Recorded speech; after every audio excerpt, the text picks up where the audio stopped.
Good morning everyone, कैसे हैं आप सब। Welcome back wifi study with Nandini. Discuss करेंगे 4 अगस्त के करंट अफेयर। मॉर्निंग का थॉट देखते हैं और अपनी क्लास को स्टार्ट करेंगे। और उसके पहले आप सबका तहे दिल से शुक्रिया, आपके सपोर्ट, आपके प्यार के लिए और आपके समर्थन के लिए। तो चलिए स्टार्ट करते हैं। डॉक्टर एपीजे अब्दुल कलाम जी को याद करेंगे और उनका एक कथन है जिसके ऊपर हम डिस्कस करेंगे आज। कथन क्या है? जिंदगी में एक लक्ष्य रखो, लगातार ज्ञान प्राप्त करो, कड़ी मेहनत करो और महान जीवन को प्राप्त करने के लिए दृढ़ रहो। यानी कि आप अगर सफल होना चाहते हैं, आपका कोई एम है, ठीक है, तो उस एम को बरकरार रखिए। उसके लिए लगातार ज्ञान प्राप्त करिए, सही ज्ञान प्राप्त करिए और उसके बाद कड़ी मेहनत करिए। कड़ी मेहनत करिए लेकिन सही डायरेक्शन में, सही दिशा में मेहनत करिए। और उसके बाद आप जो भी प्राप्त करना चाहते हैं उसके लिए दृढ़ संकल्प रहिए। आपको भरोसा होना चाहिए कि आपको वो चीज एक दिन जरूर मिल जाएगी। तो इन्हीं बातों के साथ में, इन्हीं एक एक सेंटेंस को अपने जीवन में उतारते हुए, डॉक्टर एपीजे अब्दुल कलाम जी को याद करते हुए, उनको नमन करते हुए हम आज की अपनी क्लास को स्टार्ट करते हैं। आइए फर्स्ट जो हम बात करते हैं, अमेरिका के तटरक्षक दिवस के बारे में बात करते हैं, यानी यूएस कोस्ट गार्ड डे। हर साल कब मनाया जाता है अमेरिका में? तो 4 अगस्त को मनाया जाता है। और इसका मोटो क्या है या इसका एक आदर्श वाक्य है, वो क्या है? तो इसका आदर्श वाक्य है सेम्पर पैराटस, या हमेशा तैयार। ठीक है। ये जो कोस्ट गार्ड है अमेरिका का, उसका ये मोटो है। अब इसमें क्यों मनाया जाता है, क्या किया जाता है? तो देखो, सबसे पहली बात कि जो तटरक्षक दिवस का मतलब ही ये है कि समुद्री सेवा से रिलेटेड, समुद्री सुरक्षा से रिलेटेड जो तटरक्षक बल हैं, उनको मोटिवेट करने के लिए, वो जिस तरीके से समुद्र की सेवा करते हैं, समुद्र की सुरक्षा करते हैं, उनके काम को अप्रिसिएट करने के लिए ये दिन मनाया जाता है। Okay, clear. देखो, यहाँ पर मैं बात करूंगी किसके बारे में। जैसा कि हम सबको बहुत अच्छे से पता है कि मानसून सत्र चल रहा है और विधेयक पे चर्चा होती है, कुछ बिल भी पारित किए गए हैं। कुछ दिन पहले हमने सिनेमेटोग्राफी जो बिल था उसके बारे में डिस्कस किया था अपनी क्लास में। आज जिस बिल के बारे में, आज जिस विधेयक के बारे में बात करेंगे, जो लोकसभा और राज्यसभा दोनों में पारित कर दिया गया है, उसका नाम क्या है? जन विश्वास विधेयक 2023। ठीक है, जन विश्वास प्रावधानों का संशोधन विधेयक है। अच्छा, इस विधेयक का मोटिव क्या है? तो देखो, सबसे पहला मोटिव ये है कि जो आम नागरिक है, उस उसको एक सरल जीवन दे दिया जाए। जो छोटे छोटे अपराध होते हैं उसकी माफी दे दी जाए, या जो छोटे छोटे अपराध जिनको अभी तक रखा गया है कानून के नजर में, उसको हटा दिया जाए। ठीक है, जिससे कि व्यापार अच्छे से हो सके और साथ में ही जो एक मनुष्य के रूप में, एक नागरिक के रूप में भारतीय नागरिक का जीवन है, वो आसानी तरीके से वो अपने जीवन को जी सके। तो कुछ अपराधों को अपराध की कैटेगरी से बाहर किया गया है। ठीक है, आपको समझ में आ गई बात। अच्छा, साथ में ही मैं आपको बता दूं कि हमारे देश के जो मंत्रालय हैं और लगभग 19 जो विभाग है या मंत्रालय हैं, उनसे रिलेटेड कुछ ऐसे अपराध थे जो अब अपराधों की कैटेगरी में नहीं रहेंगे। और उसके पीछे का जो मोटिव है बता दिया आपको, कि व्यापार को बढ़ाना है और एक आम नागरिक के रूप में एक व्यक्ति को आम जीवन जीने के लिए सुविधाएं देना है। क्लियर। अच्छा, 19 मंत्रालयों और जो विभाग हैं, उनके लगभग 42 केंद्रीय अधिनियमों में 183 प्रावधानों में संशोधन किया गया है। यानी आप देख सकते हैं कि कितना इंपॉर्टेंट बिल है ये, है ना। अच्छा, ये जो सारे मंत्रालयों की लिस्ट दी गई है, जिसको आप देख सकते हैं, मैं जैसा कि मैंने आपको बताया कि 19 मंत्रालय या विभागों के कुछ ऐसे काम जिसको अपराध की श्रेणी में अब नहीं रखा जाएगा। तो ये सारे डिपार्टमेंट है जिसको आप आराम से वीडियो पॉज करके या हमारे टेलीग्राम के लिंक को विजिट करके भी देख सकते हैं। देखिए, ये जो 83 प्रावधान है जिसमें सुधार किए गए हैं, तो सुधार का एक क्राइटेरिया है, तो उस क्राइटेरिया को समझ लेते हैं। देखो, जब भी कोई अपराध होता है तो दो तीन चीजें होती हैं। एक तो कारावास दिया जाता है, यानी जेल में डाल दिया जाता है, या जुर्माना लिया जाता है। ठीक है, तो इस तरीके से अगर हम समझे तो कुछ ऐसे प्रावधान थे जिसमें संशोधन किया गया और ये बोला गया कि कारावास और जुर्माना दोनों को हटा दिया गया। कुछ में कारावास को कायम रखा गया, जुर्माना को हटा दिया गया। कुछ में जो है जुर्माने को कायम रखा गया, कारावास को हटा दिया गया। कुछ में जुर्माने की जो अमाउंट है जुर्माने का, वो बढ़ा दिया गया। कुछ ऐसे प्रावधान थे जिसमें क्या किया गया कि कारावास और जुर्माने दोनों को ही दंड के फॉर्म में रख दिया गया। यानी आप देख सकते हैं कि कुछ ऐसे अपराध थे जिसको दंड घोषित करा गया है। ठीक है, और साथ में कुछ ऐसे प्रावधान थे जिसमें अपराधों को पूरी तरीके से निरस्त कर दिया गया है कि ये अपराध है ही नहीं, अपराध की श्रेणी में ही नहीं है।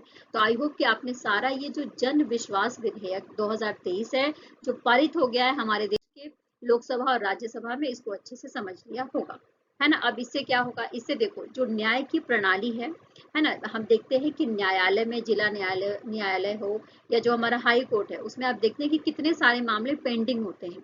तो सबसे पहले तो पहले ये होगा कि जो हमारे हमारे जो हाई कोर्ट्स हैं, हमारे जो डिस्ट्रिक्ट कोर्ट हैं, उनको आसानी हो जाएगी, क्लियर। और दूसरी चीज जो नागरिक है उससे भी सुविधाएं मिलेगी, जो सरकारी कर्मचारी हैं उन्हें भी राहत मिलेगी, है ना, जिससे कि वो डर से और भय से काम ना करके आराम से, जो एक तरीका होता है काम करने का, एक सिस्टम होता है, उस सिस्टम से काम कर पाए, क्लियर।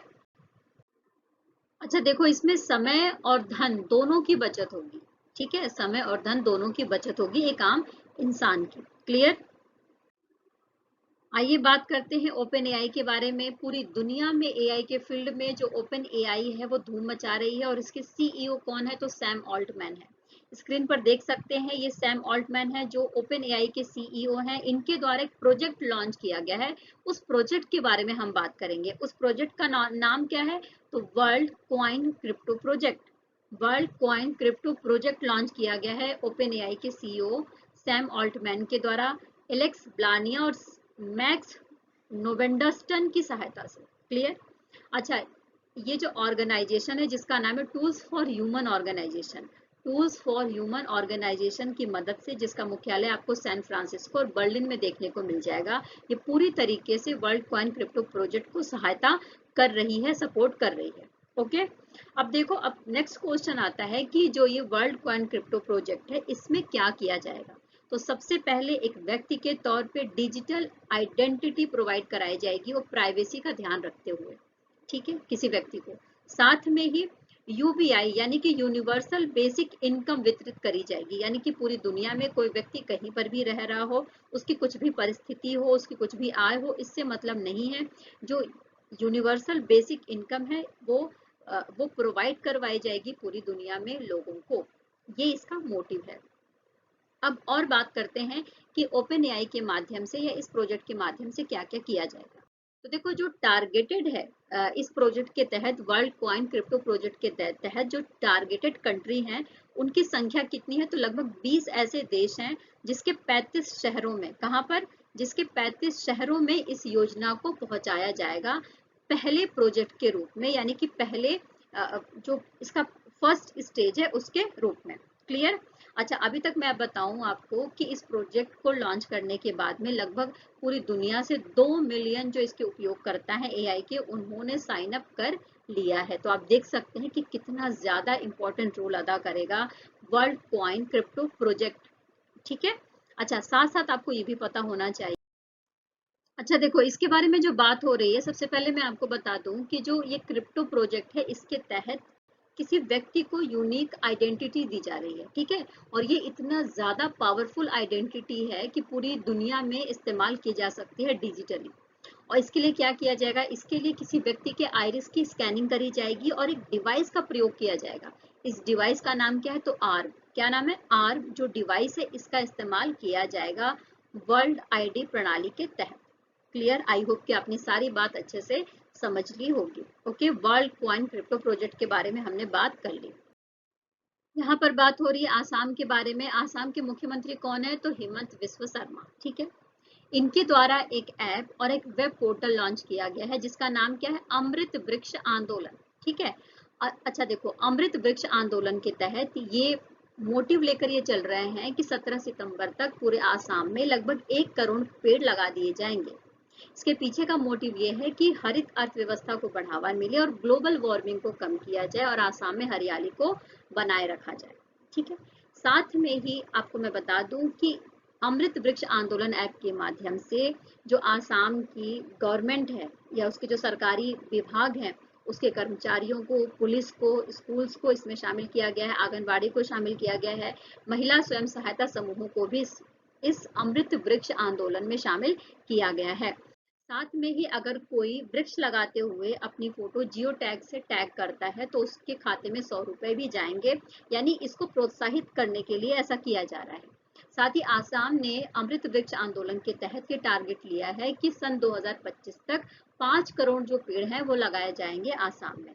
तो इसको प्राप्त करने के लिए, इस मोटिव को प्राप्त करने के लिए ही अमृत वृक्ष आंदोलन स्टार्ट किया गया है आसाम के गवर्नमेंट के द्वारा। और साथ में ही हमें ये पता होना चाहिए कि हमारे देश के पर्यावरण, वन और जलवायु मंत्री कौन है, तो भूपेंद्र यादव जी हैं। इनका नाम जरूर याद रखिएगा आप। ओके, आइए नेक्स्ट बात करते हैं आसाम के बारे में। आसाम को अगर आप देखना चाहते हो तो भारत के मैप में पूर्वी हिस्से में आसाम आपको देखने को मिल जाएगा। यानी जो हमारा 7 सिस्टर्स वाला हिस्सा है वहां पर आसाम आपको देखने को मिल जाएगा। इसकी आसाम के बारे में बात करते हुए इसकी राजधानी दिसपुर है। यहाँ के मुख्यमंत्री हिमंत बिस्वा शर्मा है। गुलाब चंद्र कटारिया यहाँ के राज्यपाल हैं। राज्यसभा में 7 सीटें यहाँ से जाती हैं, लोकसभा में 14 सीटें यहाँ से जाती हैं। यहाँ का जो आधिकारिक नृत्य है वो बिहू है, जैसा कि हम सबको अच्छे से पता है। ब्रह्मपुत्र नदी आपको यहाँ पर देखने को मिलेगी। साथ में ही हमें ये बात पता होना चाहिए कि असमिया यहाँ की जो एक ऑफिशियल लैंग्वेज है और यहाँ पर हिंदी, बोडो और बंगाली भी बोली जाती है। अगर वन्य जीव के बारे में बात करें तो आसाम बहुत फेमस है और एग्जाम में आता है। नामेरी राष्ट्रीय उद्यान, काजीरंगा राष्ट्रीय उद्यान और साथ में मानस राष्ट्रीय उद्यान। क्लियर? आई होप कि आपने आसाम के बारे में एक छोटी सी पृष्ठभूमि अपने दिमाग में जरूर बना ली होगी। देखिए यहाँ पर मैं बात कर रही हूँ एमपी सरकार के बारे में, एमपी गवर्नमेंट के बारे में, जिसने जस्ट आस्क नाम का एआई संचालित चैट बॉट स्टार्ट किया है। क्या नाम है? जस्ट आस्क नाम का एक एआई चैट बॉट है जिसको स्टार्ट किया गया है एमपी गवर्नमेंट के द्वारा। किसकी हेल्प से? संयुक्त राष्ट्र जनसंख्या कोष की हेल्प से। अब ये एक तरीके का डिजिटल एंगेजमेंट प्लेटफॉर्म है जिसका उद्देश्य क्या है? जिसका उद्देश्य ये है कि इसमें 2 कैरेक्टर हैं, एक ध्रुव है और एक दृष्टि है। तो इन दोनों कैरेक्टर के माध्यम से जो हमारे जो मध्य प्रदेश के जो युवा हैं, वयस्क हैं, उनको सेक्सुअल नॉलेज दी जाए, उनके उनके रिप्रोडक्टिव हेल्थ के बारे में, उनके राइट्स के बारे में जो उनकी जानकारियों को बढ़ाया जाए। इस बात को ध्यान में रखते हुए ही जस्ट आस्क नाम का ये जो एआई चैटबॉट है इसको स्टार्ट किया गया है मध्य प्रदेश की गवर्नमेंट के द्वारा। क्लियर?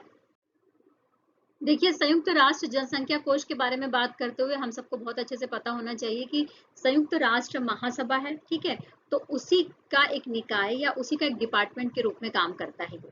इसकी स्थापना 1967 में ही कर दी गई थी एक ट्रस्ट फंड के रूप में। लेकिन 1987 से ये प्रॉपर आधिकारिक तौर पर संयुक्त राष्ट्र जनसंख्या कोष के रूप में काम कर रहा है, यानी कि यूनाइटेड नेशंस जो पॉपुलेशन फंड के रूप में काम कर रहा है 1987 से। ओके, आइए मध्य प्रदेश के बारे में जानकारी लेते हैं। तो भारत का दिल जिसको कहा जाता है, यानी कि बिल्कुल मध्य में आपको मध्य प्रदेश देखने को मिलेगा। क्षेत्रफल की दृष्टि से हमारे देश का सबसे बड़ा राज्य कौन सा है, स्टेट कौन सा है? तो राजस्थान है। और दूसरा कौन सा है? तो मध्य प्रदेश है। क्लियर? अच्छा, यहाँ पर अगर आप वन क्षेत्र देखोगे तो लगभग 25.14% का जो क्षेत्र है वो वनों से ढका हुआ है। यहाँ के राज्यपाल कौन है? तो मंगू भाई पटेल, मुख्यमंत्री शिवराज सिंह चौहान और राजधानी यहाँ की भोपाल है। Okay, clear?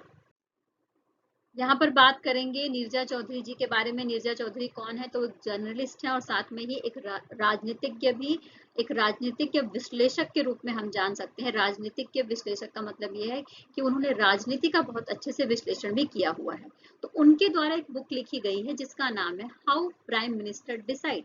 यानी कि इस बुक में आपको स्पेशली जो प्राइम मिनिस्टर रहे हैं भारत के, उनके द्वारा कौन कौन से निर्णय लिए गए हैं ये सारी बातें आपको देखने को मिल जाएंगी। इसमें इंदिरा गांधी जी से लेकर जो हमारे देश के मनमोहन सिंह जी रहे हैं उन तक के जो प्राइम मिनिस्टर रहे हैं उन सब के बारे में, उन सब के डिसीजन के बारे में इस बुक में जानकारी मिलेगी।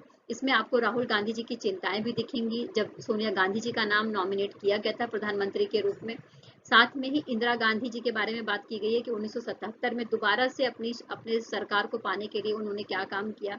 साथ साथ आपको यहाँ पर पीवी नरसिम्हा राव के द्वारा जो बाबरी मस्जिद को जो गिराने के लिए जो निर्णय लिया गया था उसके बारे में, और जो बीपी सिंह के द्वारा मंडल आयोग की जो रिपोर्ट है उसके अकॉर्डिंग जो नियम कानून बनाए गए, जो आरक्षण को लागू किया गया, उसके बाद राजनीति में क्या उथल पुथल हुई, ये सारी जानकारी आपको मिल जाएगी यहाँ पर। अटल बिहारी वाजपेयी के परमाणु परीक्षण के बारे में और डॉक्टर मनमोहन सिंह जी का जो अमेरिका के साथ जो परमाणु समझौता था उसके बारे में आपको पूरी तरीके से जानकारी मिल जाएगी। तो आप अगर राजनीति में इंटरेस्ट लेते हैं तो इस बुक को पढ़ सकते हैं, जिसका नाम है हाउ प्राइम मिनिस्टर डिसाइड। अच्छा, नीरजा चौधरी, ये स्क्रीन पर आप देख सकते हैं नीरजा चौधरी को। इनको हम न्यूज में अधिकतर आप देखेंगे कि डिस्कशन के लिए बुलाया जाता है, तो एक बहुत ज्यादा फेमस चेहरा है नीरजा चौधरी का। ओके, इस सेशन में इतना ही दोस्तों, फिर कल मिलेंगे नए न्यूज के साथ में, नए विचारों के साथ में। तब तक टेक केयर, खूब अपना ख्याल रखिए, मेहनत करते रहिए और जीवन में आगे बढ़ते रहिए। बाकी अगर आप डिटेल में पढ़ना चाहते हैं तो टेलीग्राम के लिंक पर सारा जो मटेरियल है वो उपलब्ध है, वहां जाकर आप इंग्लिश और हिंदी बोथ लैंग्वेजेस में पढ़ सकते हैं। Take care, bye bye.